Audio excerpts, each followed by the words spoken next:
2023 has been a super weird year. Blink-182 reunited, AI became a horrifying real trend, and Attack on Titan ended. The year ended, and thus it is time for me to talk about all of those wonderful, delicious titles that I played this year. Woohoo! And talk about them with a passion. Let's do this.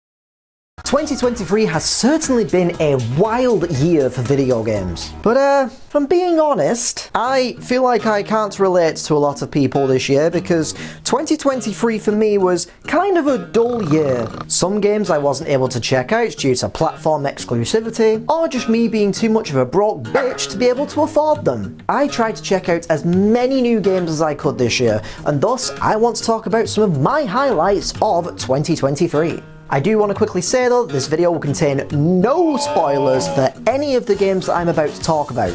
And please keep in mind, I'm going to be talking about all the games that I really enjoyed this year, which will include games from past years as well. As I usually do with these videos, I'll be giving out 2 awards in this video, one of them being the Game of the Year, and the other one being the Discovery of the Year. So anyway, let's get straight on with it. Let's go! I was hoping that Like a Dragon Gaiden would actually end up being my Game of the Year, but it didn't quite hit the mark. Gaiden is sort of a side game in the Yakuza Like a Dragon series. God, that is still fucking confusing. Connecting some of the dots between Yakuza 6 and Yakuza Like a Dragon. It was awesome to be playing as the series' main protagonist once again, and I'm so happy that we got more of him in our lives. The story here was absolutely fantastic, bringing a lot of good fan service to the table, whilst also continuing this ongoing narrative. The main issue that I had with this game was the side content. The side quests in this game are still pretty good. The rest of the side content in this game just really wasn't that interesting. Like a Dragon Gaiden had an absolutely phenomenal story that actually made me cry. The combat felt not quite as good as previous entries, but some of the gadgets were very fun to use. And overall, even though I do have problems with this game, I still think that if you're a fan of the series, definitely go and check this one out. However, if you have never played any of these games before, ignore everything here. Play this one.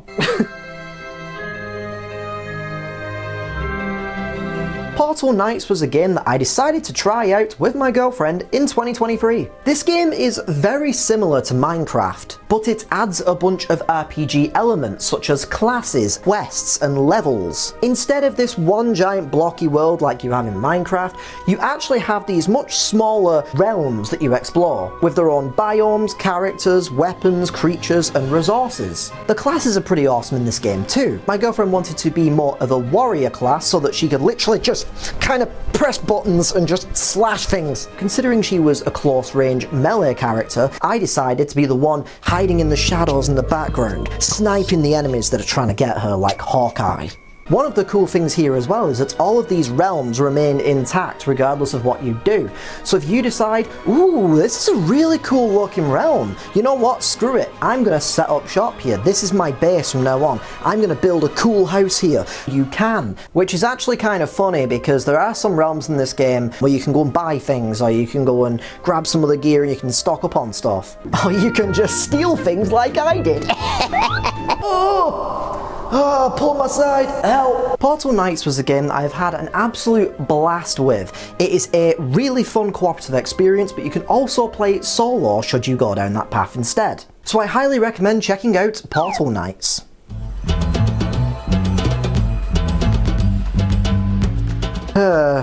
So this game could have been my game of the year this year. I actually kind of expected that it would be, because I'm a big fan of this particular franchise, and this is a remake of one of my favourite games ever made. That game is Resident Evil 4.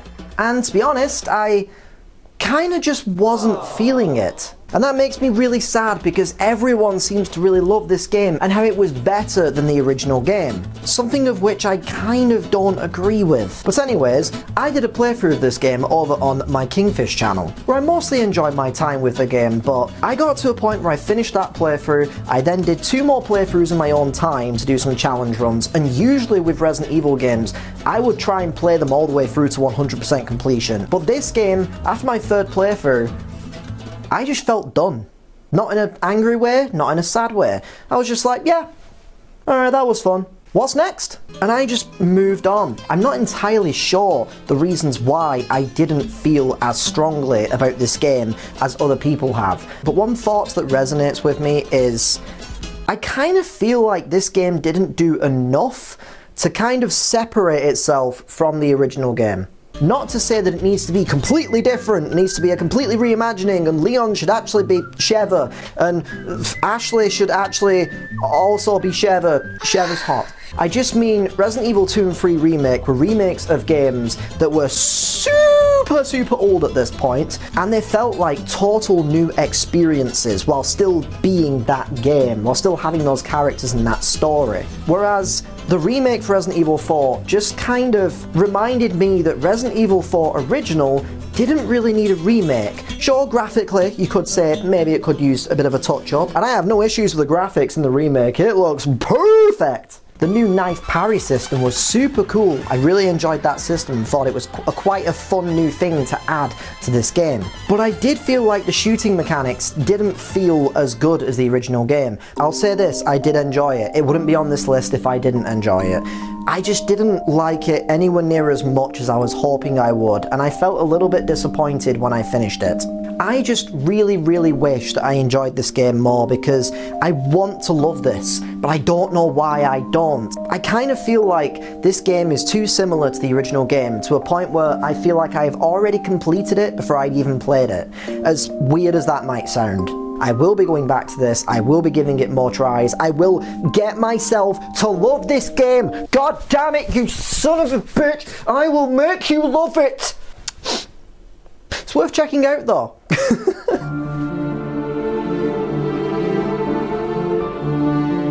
So, to continue my streak of controversial opinions, I decided to check out Assassin's Creed Odyssey.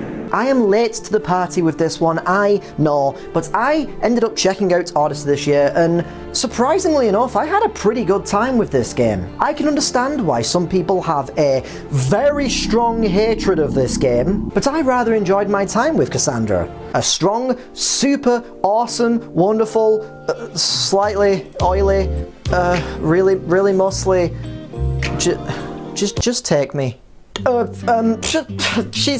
She's okay, she's pretty cool, I guess. I'm not horny, you're horny. And if you're horny, well then I am too.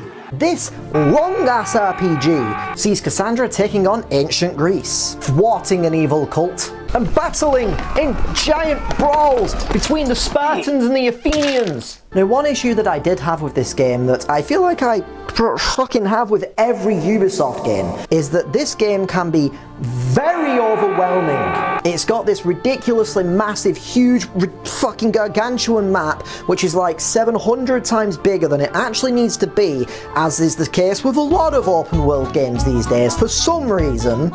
However, there's a lot of really cool weapons and armor to obtain. And there's actually a transmog feature, so you can always look your Cassandra's breast.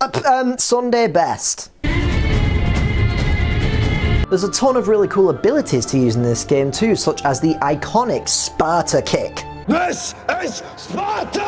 And overall, the combat is pretty fun. This game also heavily leans into Greek mythology, which is super cool. Overall, I went into Assassin's Creed Odyssey expecting a really awful game because of all the things that I had read online over the years since it came out, but I was actually pleasantly surprised. So I recommend giving it a shot so you can become a simp for Cassandra too. I mean, so you can enjoy Cassandra, so you can enjoy it too.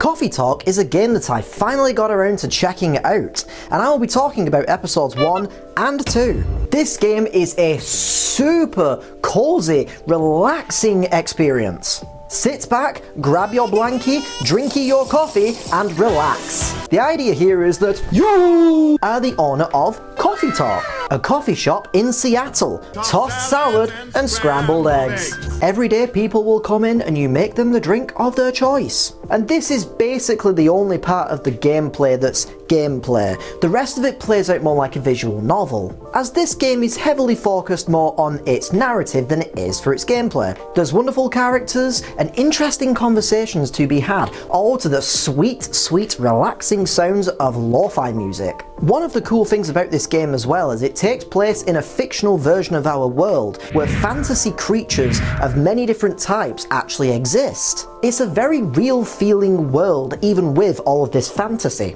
I got really attached to these characters, their lives, their problems and struggles, and their friendships, and I wanted to help them any chance that I could get. Coffee Talk gives off a wonderfully warm aroma, and I highly recommend checking it out.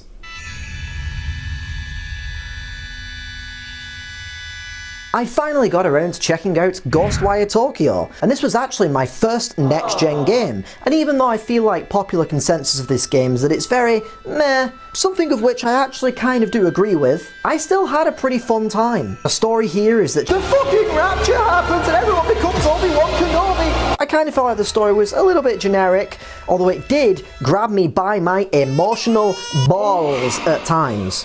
One of the issues I had with this game was the combat. Hand of Shooty, modern ghost fur. It gets pretty repetitive. It felt like it had little innovation over time, and there wasn't enough enemy types to fight, which dragged the experience down overall. You see, in this game, you have cool, magical, nunjutsu powers, which allow you to shoot out all these cool elemental balls out of your hands, but it basically kind of plays like a bullet hell game. This one allows you to shoot normally, this one allows you to shoot a big explosion, and this one allows you to shoot over an area. And then come in the enemy types, which some of these look really cool by the way. You've got fucking Slenderman over here, you've got the kid from Little Nightmares, don't know why they're in this game, must have been a collaboration or something, but there's only a handful of different enemy types in this game, and the way that they try to make the gameplay more difficult and more challenging over time is to just give them more health, make them a little bit bigger, etc. It's not really anything that interesting, and I would have just preferred if they just introduced other enemy types. But for me, hands down, my favourite part of this game was exploration. Now, I will quickly say this isn't going to be a game like Breath of the Wild, where every time you go into a cave there's lots of items to find and lots of cool things to try and do, and shrines hidden everywhere and stuff, although this game does have shrines. I just enjoyed the vibe of this game. You see, this game is set in a real-life location, which is Shibuya, which is in Japan, and I loved roaming around this city. Actually, I spent way too much time just roaming around to the point where quite often I would just be hanging out, this is a pretty cool building, there's quite another, oh, there's ghosts around? Oh, I'm supposed to be saving the day. Oh, my bad, that's my bad everyone, my bad. I would literally just roam into shops just to look at all the little details of everything. And one thing that really helps this game, for me personally, is the fact that this game actually takes place at night. And there has been some rainfall at some point. Therefore you have all these beautiful puddles all over the streets with neon signs reflecting into them. Oh, this is absolutely my kink.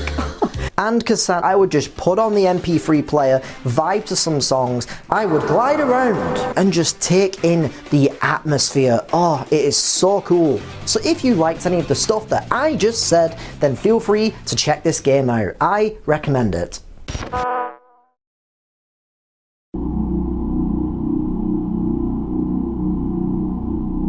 In 2023, I discovered liminal spaces. Liminal space is the uncertain transition between where you've been and where you're going physically, emotionally, or metaphorically. To be in a liminal space means to be on the precipice of something new, but not quite there yet. You see, liminal actually comes from a phrase in Latin, bigus genitalia. I made that part up. I found myself thinking, I would like to explore a liminal space.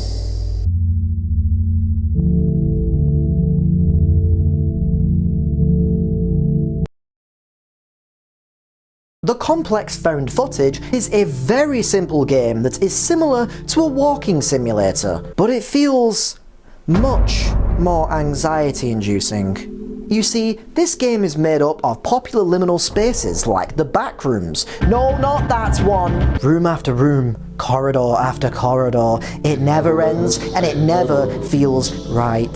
It doesn't rely on jump scares, it doesn't rely on monsters or something chasing you. It just gets under your skin. Pools that go on forever. Confusingly clean with unnatural amounts of light beaming in. A single very straight street where nothing feels human. Buildings that don't make any sense. This is what the complex is. This game overall is kind of a shorter experience. I think it only took me about an hour to get to the end of it, and it's less of a game and more of an experience. It's definitely one of those games where if you're not really a fan of walking simulators, maybe you won't vibe with this, but I would still recommend giving it a try for the horror vibes. I felt so unnervingly uncomfortable during my entire experience with this game. But the very strange thing about liminal spaces is that, as I mentioned, there are things like the backrooms. I hated this place, I felt uneasy, I wanted to go home, and I wanted to see my mum. But then when I got to the pools, something changed. I felt light, I felt carefree for a moment. Something odd happened here. Between these two places, the darkness and the claustrophobia of the backrooms, the light and calm, tranquil lapping of water and what looks like sky. This game.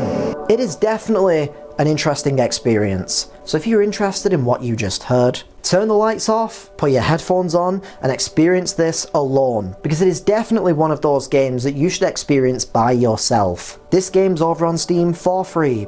Go and check it out. Have fun.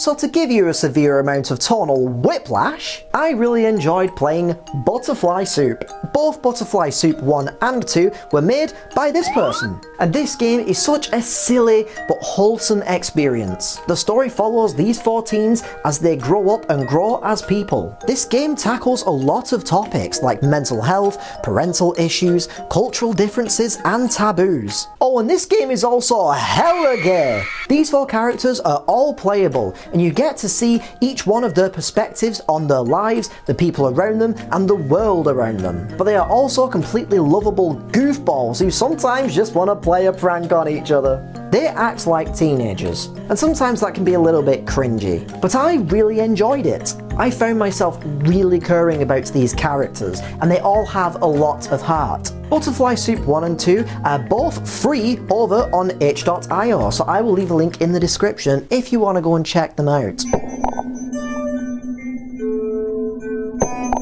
Fear and Hunger is a twisted ball-buster of an experience, set in a horrifyingly dark and cruel world. You pick a character, choose a story, and then in you go. No hand-holding, no tutorials.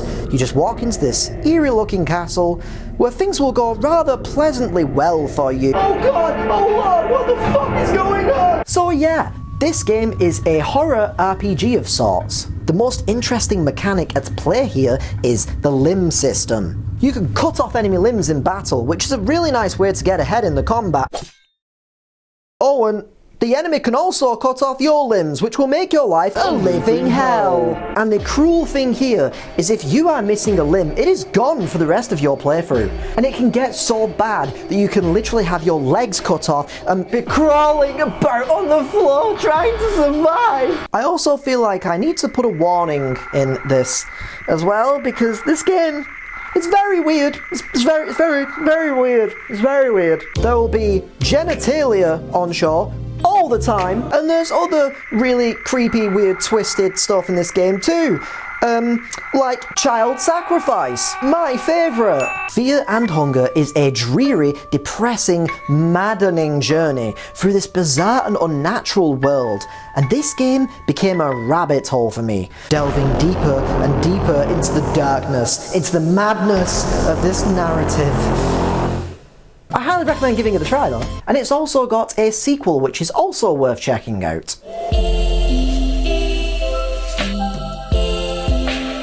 Dordogne is the title of a game that I'm probably mispronouncing. And this game is a relaxing experience through a wonderful and beautiful watercolour world. You play as Mimi, a woman who returns to her grandmother's house in the countryside. You see, unfortunately, her grandmother has passed away, but she's left something behind for Mimi. But in order to find whatever this thing is, she has to embark on a trip down memory lane. And you get to play these memories. Young Mimi spends the summer with her grandmother, hating the experience at first, but learning to love this beautiful, lush environment that she has been placed in, with lots of cute adventures, friendly faces, and gorgeous sights to see. Now, this game is very minimal in the gameplay department, so if you need something a little bit more stimulating, then maybe this isn't for you, but I would at least suggest giving it a try. But if you enjoy laid-back, relaxing games focused more on the story, then this is definitely worth giving a try, so I highly recommend Dordogne.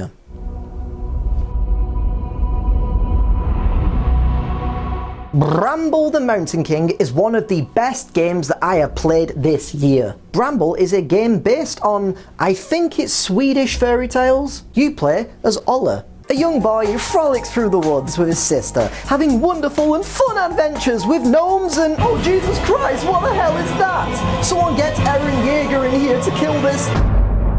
Never mind. Olle's sister gets kidnapped by a troll,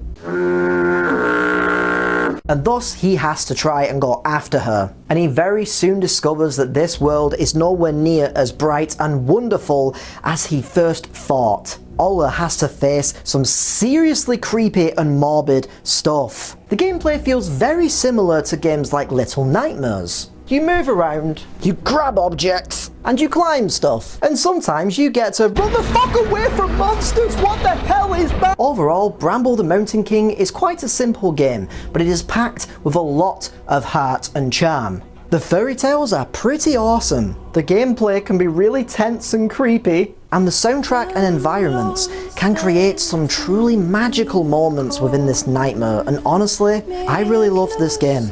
It is one of my favourite things that I have played in 2023, and I cannot recommend it enough. I seriously recommend giving this fantastic game a try. It is phenomenal.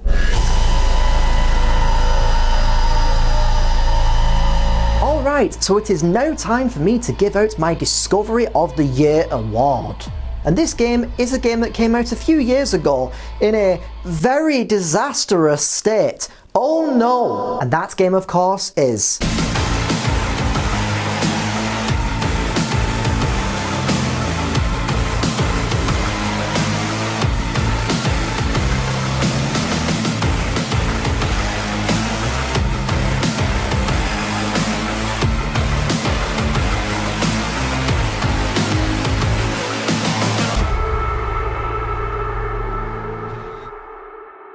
The game is fixed. I don't know about that one, Chief.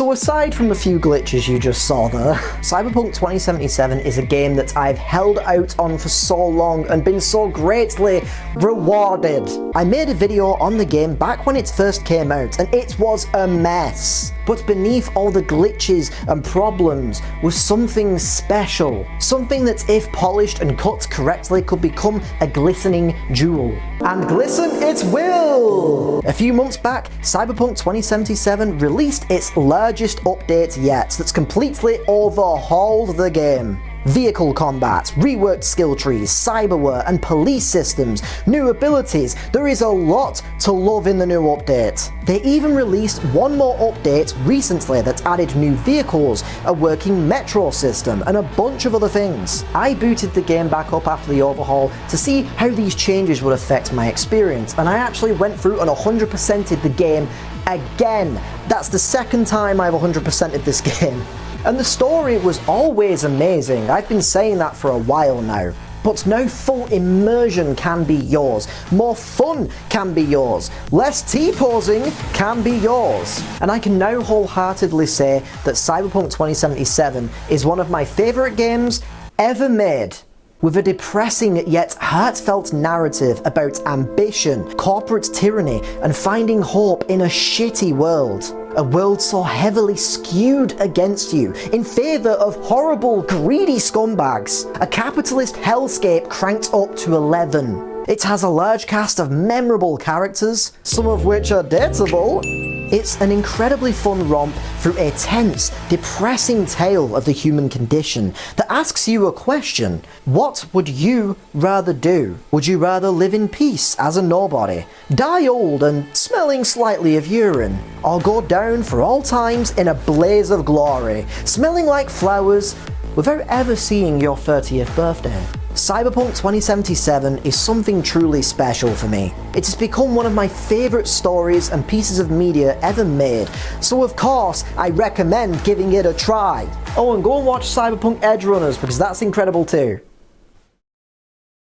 But I can't talk about Cyberpunk 2077 without also talking about its recent expansion, Phantom Liberty. Phantom Liberty is goddamn amazing! This expansion actually takes place during the main story of Cyberpunk 2077. This brings you into contact with Songbird, a government agent and ultra hacker working for the President of the new United States of America. The President's flying shuttle has been shot down, and it's up to you to save her. And thus you enlist the help of Solomon Reed, played by the one and only Idris Elba. Surprisingly enough though, I actually think that Minji Chang, I apologise if I'm mispronouncing your name, is the star of the show here. She gives such a powerful and emotional performance that had me hanging off of her every word. I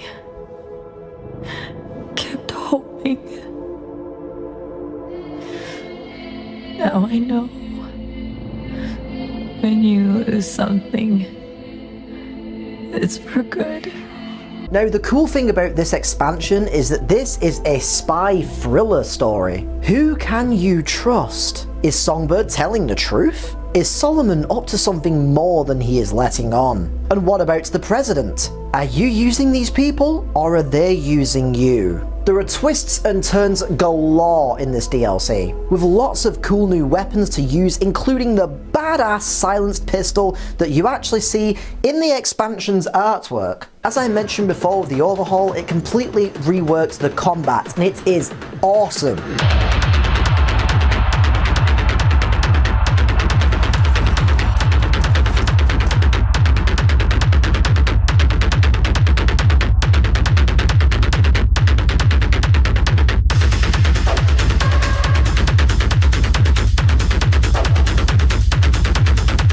Tons of new skills, cyberware, and weapons to play with. Phantom Liberty also adds a new mini skill tree to check out and a whole new part of Night City. And I've got to say, the soundtrack for Cyberpunk 2077 itself and Phantom Liberty are just perfection, with strong industrial and techno scores whilst utilising strings and choirs to create something wonderful.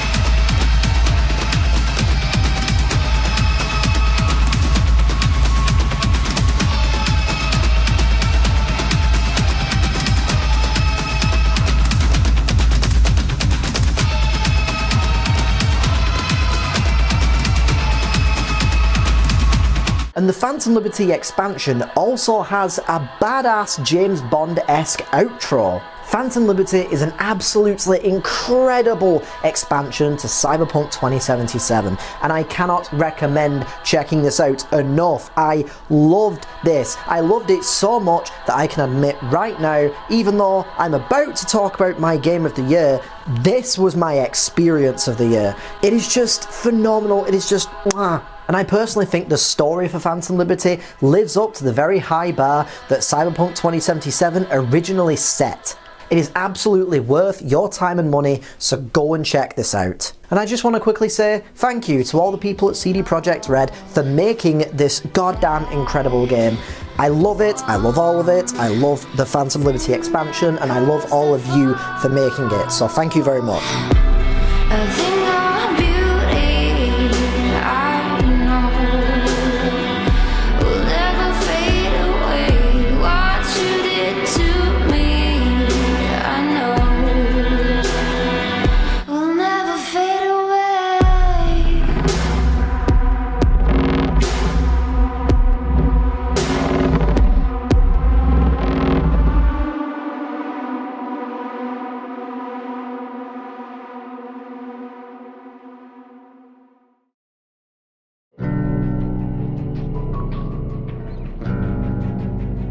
So now it is time to talk about my personal game of the year.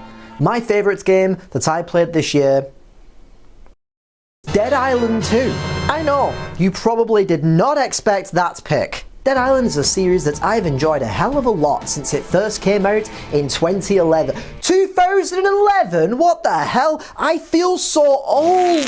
And then Dead Island 2 finally got announced in 2014, and I was ecstatic. And then it never came out. It never came out, and we didn't.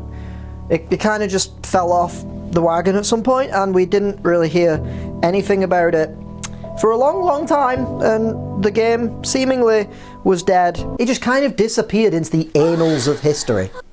And then out of nowhere, it suddenly re-emerges and comes back to life in 2022 with a release date of 2023. What is happening? Oh my god! So I finally got to play it in 2023. And to be honest, I loved it. I had such a really goddamn fun time with this game. Is this game perfect? No! Does it have a super lame cliffhanger ending that may never be resolved? Yes. Yes, it fucking does, and I'm still mad about it. You are in Los Angeles, and it's been overrun with zombies. So you are trying to survive this nightmare and get out of LA. It is simple, yes, but it's fun. It is really goofy, and sometimes it is just parody. You're one of them influencer types. Then let's fucking go! And no swearing in the first minute. I'm already on 2 strikes. The combat is gory and fun, with combo weapons that can cause some serious mayhem. And the game looks goddamn incredible! If you ignore the mirrors. The different characters you can play as are pretty cool and have some pretty fun voice acting. I just loved playing this game. It's just fun. It's just serotonin straight into my veins. Oh, for anyone out there who has played this game and is kind of wondering what character did I choose? Well, obviously, I went with Danny. Look at her, she's cool as hell and hot. What? Who said that? I do understand why some people have some problems with this game though. One thing I wasn't entirely keen on with this game is in past Dead Island games, your characters would all have unique skill trees, which while quite often only being minor differences, did at least make them feel more unique compared to the other characters. But Dead Island 2 kind of goes more down the route of allowing you to just have any playstyle you want. You see, instead of a skill tree, you now instead get these skill cards, and these cards can be changed out at any given time for different abilities, for stat boost, buffs, debuffs, that kind of stuff. For example, one of the abilities you can have is a jump kick ability, and you get a choice here between these two different ones. You can either do a standard jump kick that just does a little bit of damage and just knocks a zombie out of the way, or you can be smart and pick the fucking drop kick that just destroys everything in its path and you can keep moving. It just feels like the correct option, and this for me kind of kills some of the game's replayability. And another issue that I'm not not a fan of, and this is not exactly just a Dead Island 2 thing, it's a video game thing in general, and I'm sick to death of it now, I'm tired of it so goddamn much. Dead Island 2 actually has some skins locked behind either Twitch Prime or a paywall. But I'm not gonna get on that topic now, that's a video for another day. But I do kind of feel like this game is maybe a bit more of a controversial pick. I base my Game of the Year pick on the game that I had the most fun with. And I absolutely loved this game. I've had so much fun with it. I think it's a really fun time. So yes, Dead Island 2 is my Game of the Year for 2023. Feel free to let me know what your Game of the Year was in the comment section down below. And thus ends another year of gaming. I am hoping that 2024 will be a banger year. And with games like a Dragon Infinite Wealth and Persona 3 Remake, 2024 might just be a hell of a year. So yes, that's the end of the video. I do want to quickly say that some of the games that I actually listed and talked about in this video, I made Let's Plays for over on the Kingfish channel. So if you're interested in seeing my reactions and watching me play Resident Evil 4 Remake, Coffee Talk, Like a Dragon Gaiden, Bramble the Mountain King, Dordogne, or Butterfly Soup, then I will leave the links in the description down below. Thank you for watching and have a nice day.